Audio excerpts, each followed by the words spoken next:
एक बार फिर से आप सभी का बहुत बहुत स्वागत है दैनिक छत्तीसगढ़ चैनल पर, जहां हम आपके लिए रोजाना लेकर आते हैं छत्तीसगढ़ के प्रादेशिक समाचार। छत्तीसगढ़ की रोजाना महत्वपूर्ण बड़ी खबरों को जानने के लिए इस चैनल को सब्सक्राइब करना बिल्कुल मत भूलेगा। छत्तीसगढ़ के बलरामपुर में कन्हर नदी उफान पर है। बाढ़ के हालात इसकी वजह से निर्मित हो गए हैं। 10 जिलों में इसको लेकर अलर्ट जारी किया गया है। छत्तीसगढ़ की राजधानी रायपुर में बीते दिन सुबह से ही बादल छाए रहे। मौसम विज्ञान विभाग ने प्रदेश के 10 जिलों में बारिश को लेकर येलो अलर्ट जारी किया है, जबकि बलरामपुर, जसपुर, रायगढ़ समेत उत्तर संभाग के जिलों में भारी बारिश की संभावना बनी हुई है। अगले व आने वाले 4 दिनों तक उत्तर संभाग के जिलों में ऐसे ही हालात रहने वाले हैं। इसके अलावा पिछले 24 घंटे में छत्तीसगढ़ के अधिकांश हिस्सों में हल्की से लेकर मध्यम स्तर की बारिश रिकॉर्ड की गई है, जबकि बिलासपुर और दुर्ग जिले में कहीं कहीं पर भारी बारिश हुई है। बलरामपुर जिले के रामानुजगंज में बीते 3 दिनों से हो रही मूसलाधार बारिश की वजह से नदी और नाले उफान पर है। क्षेत्र की प्रमुख नदी कन्हर में बाढ़ के जैसे हालात हैं, जबकि एनीकट के ऊपर से पानी बह जा रहा है। नदी का जलस्तर भी लगातार बढ़ता जा रहा है, जिसकी वजह से निचले स्तरों में बाढ़ के हालात नजर आ रहे हैं। गंगरेल बांध में 90% से अधिक पानी भरा हुआ है, जिसकी वजह से कभी भी महानदी में पानी छोड़ा जा सकता है। कैचमेंट एरिया में भरपूर बारिश होने की वजह से गंगरेल बांध लबालब हो चुका है, जहां की क्षमता 90% पानी से भर चुका है। पानी की आवक लगातार जारी है। ऐसे में बांध की सुरक्षा के मद्देनजर कभी भी महानदी में पानी छोड़ा जा सकता है। नदी के तटीय क्षेत्रों में गाँवों में मुनादी करवा दी गई है। मानसून के एक्टिव होने की वजह से प्रदेश के बड़े बांधों में से एक रविशंकर बांध यानी गंगरेल बांध का जलस्तर लगातार बढ़ता जा रहा है। बांध का संपूर्ण जलभराव स्तर अब 348 मीटर का है, जबकि शनिवार को ये जलस्तर 347 था और रविवार को भी लगभग 350 के आसपास पहुंच गया था, जो कि अधिकतम स्तर से मात्र 0.8 मीटर कम रहा। गंगरेल बांध का डाउनस्ट्रीम प्रवाह पड़ोसी जिला रायपुर, गरियाबंद, महासमुंद, बलौदाबाजार, भाटापारा, जांजगीर चांपा, रायगढ़ समेत उड़ीसा राज्य के संबलपुर जिले से होकर गुजरता है। बांध की स्थिति को देखते हुए संबंधित जिलों के कलेक्टरों को भी तत्काल सूचना भेजी गई है, ताकि यहां पर प्रशासनिक तैयारियां सुनिश्चित कराई जा सके। छत्तीसगढ़ के कोरबा में शराबबंदी को लेकर के महिलाएं सड़कों पर उतरी। कोरबा में 100 से ज़्यादा महिलाओं ने रैली निकाली और अवैध शराब कारोबारियों को चेतावनी दी गई। कोरबा के केराझरिया पंचायत में बीते दिन शराबबंदी को लेकर महिलाओं ने शक्ति प्रदर्शन किया। बारिश के बावजूद 100 से अधिक महिलाएं छाता लेकर सड़कों पर उतरी, जहां इन्होंने अवैध शराब विक्रेताओं को चेतावनी दी है। महिलाओं ने कहा कि शराब का अवैध कारोबार फौरन अगर बंद नहीं होता है तो वे प्रशासन से कार्यवाही की मांग करेंगे। साथ ही खुद ही कड़े कदम उठाने वाली हैं। महिलाओं की चिंता है कि गांव के स्कूली बच्चे, युवा और बुजुर्ग इस नशे की चपेट में आ रहे हैं। इससे परिवार और समाज दोनों बुरी तरीके से प्रभावित हो रहे हैं। खबर कोरबा से आ रही है, जहां गड्ढों में पानी भरने की वजह से व्यापारियों ने नहा करके विरोध जताया। कोरबा में दुकानदारों ने कहा कि आवागमन में दिक्कतें हो रही हैं। ओवरब्रिज भी पूरी तरीके से बंद है। कोरबा जिले के कुसमुंडा क्षेत्र में सड़क की दशा को लेकर व्यापारियों ने अनूठा विरोध प्रदर्शन किया। व्यापारियों ने सड़क पर जमा पानी में नहा करके अपनी नाराजगी जताई, जिसका वीडियो सोशल मीडिया पर खूब वायरल है। विकास नगर कुसमुंडा 4 लेन पर लगभग 100 मीटर तक जलभराव की स्थिति है। इमली छापर चौक और चर्च कॉम्प्लेक्स के पास व्यापारियों की दुकानों के सामने बड़े बड़े गड्ढे बन चुके हैं। इमली छापर में ओवरब्रिज के बंद होने से लोगों को परेशानियों का सामना करना पड़ रहा है। इसकी वजह से व्यापारिक संघ के अध्यक्ष अशोक राठौर ने बताया कि पिछले 2 सालों से यही स्थिति है। बारिश शुरू होते ही सड़क पर पानी भर जाता है और व्यापारियों का व्यवसाय प्रभावित हो रहा है। कॉलोनी वासियों को भी आवागमन में दिक्कतें हो रही हैं। मुंगेली में धर्म परिवर्तन का प्रयास किया जा रहा है, जहां चंगाई सभा के नाम पर हिंदुओं को ईसाई धर्म अपनाने का दबाव दिया जा रहा है। आरोपियों पर केस दर्ज किया गया है। इस बाबत छत्तीसगढ़ के मुंगेली में रविवार को धर्मांतरण को लेकर जमकर हंगामा हुआ। लक्षणपुर के यानी पथरिया में धर्म परिवर्तन के आरोप में विश्व हिंदू परिषद ने जमकर हंगामा किया। विश्व हिंदू परिषद का आरोप है कि एक घर में तकरीबन 50 से ज़्यादा लोग जमा थे, जिनका धर्मांतरण कराया जा रहा था। इसकी की सूचना मिलते ही बड़ी संख्या में विश्व हिंदू परिषद के कार्यकर्ता मौके पर पहुंचे और इसका विरोध जताया गया। पुलिस ने हंगामे की सूचना पर पहुंचकर विवाद को शांत कराया। इस घटना को पथरिया थाना इलाके के लक्षणपुर वार्ड के 1 नंबर की बताई जा रही है। इस मामले में विश्व हिंदू परिषद के जिला संयोजक ब्रजेश शर्मा ने पथरिया थाने में शिकायत दर्ज कराई, जहां शिकायत के अनुसार 24 अगस्त को सुबह 10 बजे के आसपास लक्षणपुर पथरिया में रहने वाले सत्यम सिंह ने अपने घर में हिंदू समाज के कुछ लोगों को बुलाया था इनका धर्मांतरण कराने के लिए। विधायक बन चुका है तिजहारिनों का भाई। रिकेश सेन ने करू भात की रस्म के लिए 2 टन करेला बांटा। 25 साल से ये परंपरा निभाते आ रहे हैं। छत्तीसगढ़ में इन दिनों तीजा का पर्व काफ़ी धूमधाम से मनाया जा रहा है और इसी बीच करू भात के लिए वैशाली नगर के विधायक रिकेश सेन इस वर्ष लगभग 2 टन करेला मंगवा चुके हैं। विधानसभा में वार्डों से होते हुए घर घर यह करेला तिजहारिन महिलाओं के घर पर पहुँच रहा है। विधायक रिकेश सेन पिछले 25 वर्षों से तीजा पर्व के लिए करेला का निःशुल्क वितरण कर रहे हैं। बता दें कि राज्य में तीजा पर्व को धूमधाम से मनाया जाता है। तीजा के पर्व पर करेले को विशेष महत्व दिया जाता है। खासतौर पर छत्तीसगढ़ जैसे राज्यों में जहां करू भात की परंपरा है, उपवास से पूर्व करेला के प्रयोग से 2 मुख्य कारण हैं। पहला, करेला खाने से निर्जला व्रत के दौरान प्यास नहीं लगती क्योंकि ये शरीर में तरल पदार्थों का उत्सर्जन करता है, और दूसरा, करेले की कड़वाहट का मन की शुद्धता और शांत करने के लिए एक प्रतीक माना जाता है और करेले की कड़वाहट को मानसिक शुद्धता से भी जोड़ा जाता है। और ये विधायक रिकेश सेन लगभग 25 सालों से ये परंपरा निभाते आ रहे हैं करेला बांटने का। धमतरी में पोला पर्व पर पारंपरिक कुश्ती का आयोजन किया गया। मिट्टी के अखाड़े में 100 से अधिक पहलवानों ने अपने दांव पेच दिखाए। छत्तीसगढ़ के धमतरी में पोला पर्व के दूसरे दिन पारंपरिक नारबोत कुश्ती का आयोजन किया गया, जहां गांधी मैदान में आयोजित किए गए इस प्रतियोगिता में धमतरी और आसपास के जिलों से तकरीबन 100 से अधिक पहलवानों ने हिस्सा लिया। इस वर्ष की विशेषता रही कि कुश्ती का आयोजन मिट्टी के अखाड़े में किया गया। ये खुला दंगल था जिसमें बिना वजन श्रेणी के सभी पहलवान एक दूसरे से भिड़ सकते थे। 7 वर्षों बाद ये पारंपरिक मिट्टी के अखाड़े में कुश्ती का आयोजन किया गया। इससे पहले मैट पर कुश्ती आयोजित की जाती थी।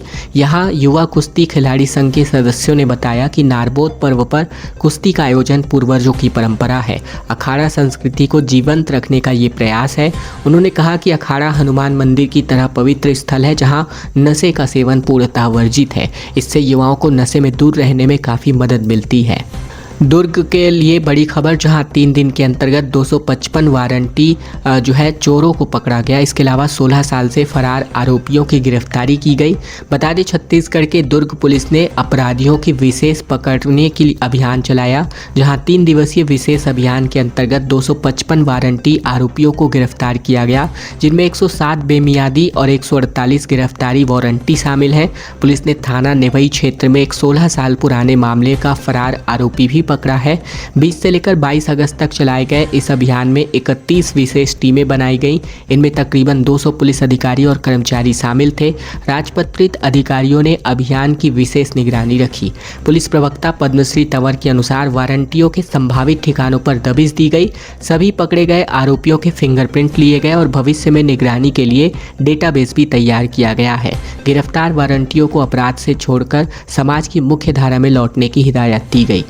खबरों में आगे बढ़े इसके पहले अगर आपने इस चैनल को अभी तक से सब्सक्राइब नहीं किया है, आश्वस्त हो जाइए कि आपने इस चैनल को सब्सक्राइब किया हो, ताकि छत्तीसगढ़ की रोजाना महत्वपूर्ण बड़ी खबरें बिना किसी रुकावट के हम आप तक डेली इसी प्रकार पहुंचा सके। तो इस चैनल को सब्सक्राइब करने का छोटा सा काम आप लोगों को ज़रूर से कर लेना है।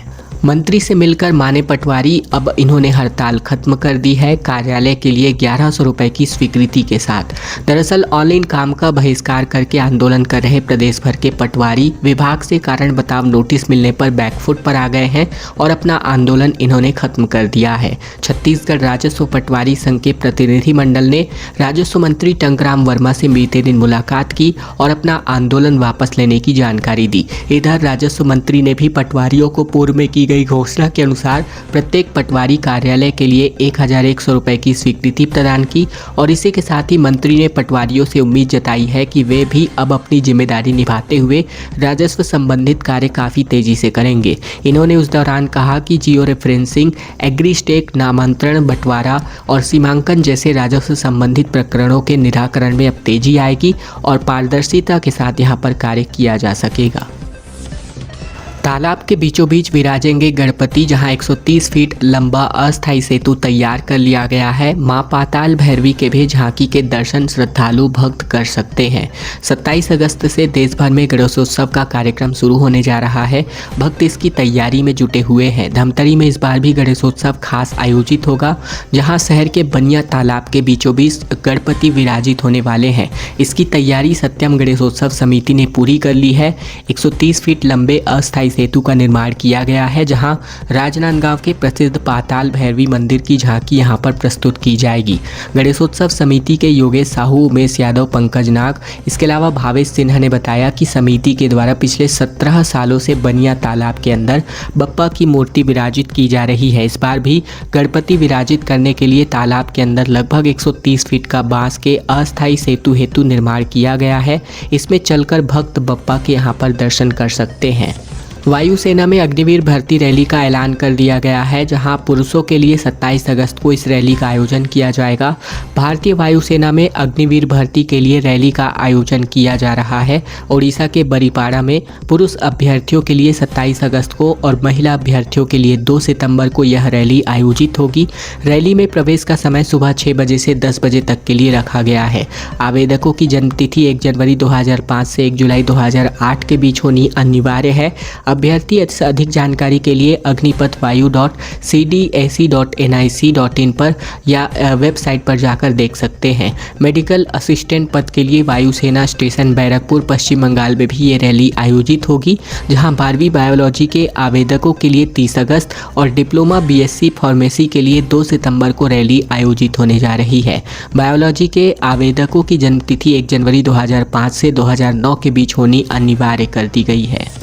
खबर कोंडागांव से, जहां केस काल में देवी और देवताओं की अनूठी अदालत सजती है। भंगाराम देवी मंदिर में सदियों से ये परंपरा चलती आ रही है। छत्तीसगढ़ के बस्तर अंचल की केसकाल घाटी में स्थित भंगाराम देवी मंदिर में एक अनूठी परंपरा है, जहां देवी देवताओं की अदालत लगती है और इस अदालत में सामाजिक और पारिवारिक विवादों का निपटारा किया जाता है। शनिवार को आयोजित किए गए भादो यात्रा में हजारों श्रद्धालु शामिल हुए। दूर दराज के गाँवों से भी लोग पहुंचे। नगाड़े बाजे और डोलियों के साथ देवी देवताओं की शोभा यात्रा निकाली गई। मां भंगाराम देवी के दर्शन के लिए भक्तों की भीड़ उमड़ पड़ी। इस अदालत में ग्रामीण अपनी समस्याएं देवी देवताओं के सामने रखते हैं। देवी देवताओं के आदेश को अंतिम आदेश माना जाता है। यहाँ ना तो कोई अपील होती है और ना ही फैसलों पर कोई सवाल उठाता है। भंगाराम देवी यात्रा धार्मिक आयोजन के साथ साथ न्याय व्यवस्था का भी प्रतीक है, जहाँ देवी देवताओं को भी जवाबदेह यहाँ पर माना जाता है। दुर्ग राजनांदगांव को जोड़ने वाला पुल 1.5 साल से अधूरा है और वजह है मुआवजे का वितरण न हो पाना। बता दें, दुर्ग के रूदा और राजनांदगांव के धीरी गांव को जोड़ने वाले शिवनाथ नदी पर बन रहा पुल मुआवजे के चलते पूरा नहीं हो पा रहा है। दुर्ग की तरफ से पुल का एक हिस्सा तैयार हो चुका है, जबकि राजनांदगांव के धीरी गाँव की तरफ पुल का काम 1.5 साल से अधूरा पड़ा हुआ है। पुल का पूरा न हो पाने के कारण मुआवजे का न मिल पाना बताया जा रहा है। जैसे इस तरफ पुल का काम शुरू हुआ, धीरी गांव के कुछ किसानों ने मुआवजे को लेकर कोर्ट में याचिका दायर कर दी। हाल ही में कोर्ट का स्टे हटने के बाद पीडब्ल्यूडी के अफसरों ने काम एक बार फिर से शुरू कर दिया है। अगले आने वाले 6 महीने में पुल बनकर तैयार होने का दावा किया जा रहा है। पुल की लंबाई तकरीबन 1200 मीटर की है। 2012 में इस पुल के लिए प्रस्ताव बनाकर तैयार किया गया था।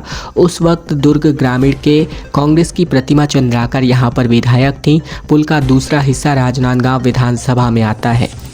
छत्तीसगढ़ में अब SC, ST और OBC के लिए अलग संचालनालय बनाने की तैयारी है। भूपेश सरकार ने 3 साल पहले यहां पर तीनों विभागों का बंटवारा किया था।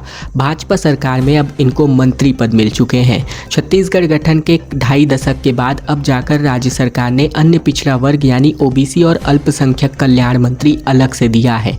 प्रदेश में लगभग 1.25 करोड़ OBC हैं और इस विभाग की कमान श्याम बिहारी जायसवाल को सौंपी गई है। अब मंत्रालय में मंथन चल रहा है कि अन्य पिछड़ा वर्ग, अल्पसंख्यक विभाग, आदिम जाति का विकास विभाग और अनुसूचित जाति विकास विभाग के लिए अलग अलग संचालनालय बनाया जाए। वर्तमान में इन विभागों के प्रमुख सचिव सोनमणि हैं, जहां 3 अलग अलग विभाग बढ़ जाने से इनकी जिम्मेदारियां बढ़ चुकी हैं।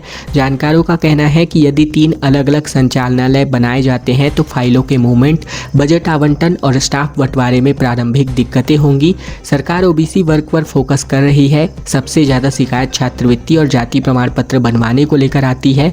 SC ST को छात्रवृत्ति व अन्य सुविधाएं वाली योजनाओं पर ही सरकार ध्यान देती रही है।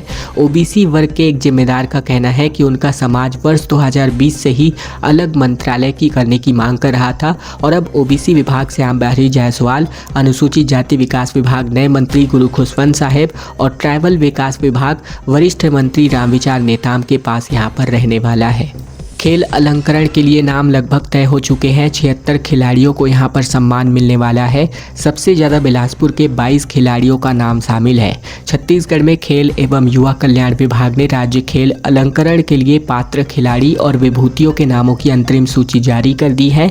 शहीद राजीव पांडे समेत 7 अवार्ड के लिए विभाग को 2 साल के लिए तकरीबन 403 आवेदन मिले थे। इनमें साल 2023-24 के 164 और साल 2024-25 के 239 आवेदन शामिल हैं। अंतरिम सूची में सबसे बड़े अवार्ड शहीद राजीव पांडे अवार्ड में 2 वर्षों के लिए 12 सीनियर स्तर के पदक विजेता खिलाड़ियों का चयन यहां पर किया जाएगा। आवेदनों के परीक्षण के बाद शनिवार कल्याण विभाग ने राज्य खेल को चयनित नामों की अंतरिम सूची जारी कर दी है। अवार्ड के लिए चयनित नामों को लेकर खेल विभाग ने 27 अगस्त तक दावा आपत्तियां मंगाई है। छत्तीसगढ़ में भांग खरीदी में बड़ा बदलाव किया जा रहा है। 25 लाख रुपए सालाना फीस पर अब ठेका दिया जाएगा। छत्तीसगढ़ में भांग की खरीदी करने के लिए आबकारी विभाग पहले निविदा जारी किया करता था। इसके अंतर्गत प्रति किलो 100 रुपए की दर से भांग दूसरे राज्य से विभाग खरीदी करता था, जिसके बाद में प्रदेश के लाइसेंसधारी दुकानदारों को उनकी मांग के अनुसार इसकी सप्लाई की जाती थी।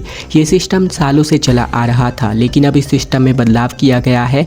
नए सिस्टम के अंतर्गत अब विभाग भांग की खरीदी करना बंद कर रहा है और इसकी जगह पर थोक दुकानदारों को इसका ठेका दे रहा है। इसके लिए सालाना फीस 25 लाख रुपए निर्धारित करी गई है। चालू वर्ष में भांग खरीदी का ठेका जिसे दिया जाता है उसके द्वारा ही प्रदेश के अन्य लाइसेंसधारी दुकानों में इसकी सप्लाई की जा रही है।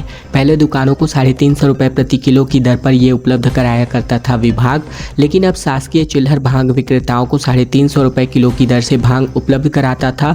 विभाग 153 रुपए 83 पैसे प्रति किलोग्राम की दर पर भांग खरीदी करता था। इसमें ड्यूटी चार्ज 100 रुपए और परमिट फीस 200 रुपए मिलाकर कुल 350 रुपए में दुकानों को उपलब्ध कराया करता था, जिसे दुकानदारों को 1200 से 1300 रुपए में बेचा करते थे। लेकिन अब इसमें एक बड़ा बदलाव किया जा रहा है, यानी अब भांग बेचने वालों को 25 लाख रुपए का सालाना लाइसेंस फीस का ठेका यहाँ पर विभाग को चुकाना पड़ेगा। यानी भांग की कीमतें अब प्रत्याशित दर पर यहाँ पर बढ़ने वाली है।